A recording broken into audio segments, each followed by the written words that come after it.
दर्शकवृन्द देख्न सक्नुहुन्छ वास्तविक सुकुम्बासीहरू जसको जानक लागि कुनै ठाउँ छैन उनीहरूलाई काठमाडौँ महानगरपालिकाको नगर प्रहरीले उद्धार गरेर रङ्गशालातर्फ लाँदैछन्। यो दृश्य देखाइरहेका छौँ। त्यहाँ उहाँहरूको स्क्रिनिङ हुनेछ, त्यहाँ प्रमाणीकरण हुनेछ। तबसम्मको लागि खाना बस्न सम्पूर्णको व्यवस्थापन सरकार र महानगरपालिकाको समन्वयमा भइरहेकाले उहाँहरूलाई यसरी सुरक्षित स्थानमा लगिँदैछ। बच्चाहरूलाई पनि गाडीमा ओसारिँदैछ।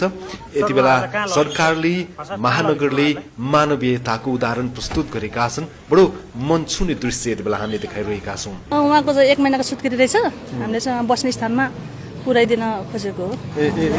भनेको उहाँको बस्ने स्थान भनेको अरू चाहिँ हाम्रो सरहरूसँग गर्नुहोस् न ल। इमाडोलसम्म पुर्याइदिनु नि त?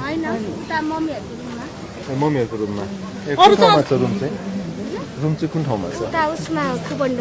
रुम चाहिँ सजियोस् अहिले हिजो लिनु भएको रुम सार्नु भएको हतार नगर प्रहरी सहयोग गर्न आउनु भएको रहेछ हैन? ठिक छ, सहयोग कतिको मिलिरहेको छ तपाईँलाई नेपाल प्रहरी नगर प्रहरीबाट?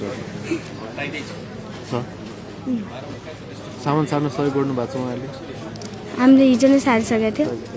आज चाहिँ तपाईँलाई पुर्याउनको लागि सहयोग गर्दै पहिलाको प्राइमेरीले चाहिँ त्यस्तो सोचेन, आफ्नै पार्टी दलको हिसाबमा गयो। अहिले बालिनले पक्कै पनि मन छुने दृश्य, पक्कै पनि मनमा चस्स लाग्ने दृश्य। नेपाल प्रहरीको हातमा कार्पेट छ, नेपाल प्रहरीको हातमा जार छ, नेपाल प्रहरी भनेको सहयोग गर्न पनि तत्पर छ भन्ने दृश्य पनि यहाँबाट पुष्टि हुन्छ। यति बेला यहाँ सुरक्षा दिनु त छँदैछ, सुरक्षाको जिम्मेवारी त छँदैछ, सँगसँगै सहयोगको हात पनि बढाएका छन्। यो दृश्य थापाथली बस्तीबाट तपाईँलाई देखाइरहेका छौँ। ठुलो मात्रामा नेपाल प्रहरी, सशस्त्र प्रहरी, नगर प्रहरीको उपस्थिति छ।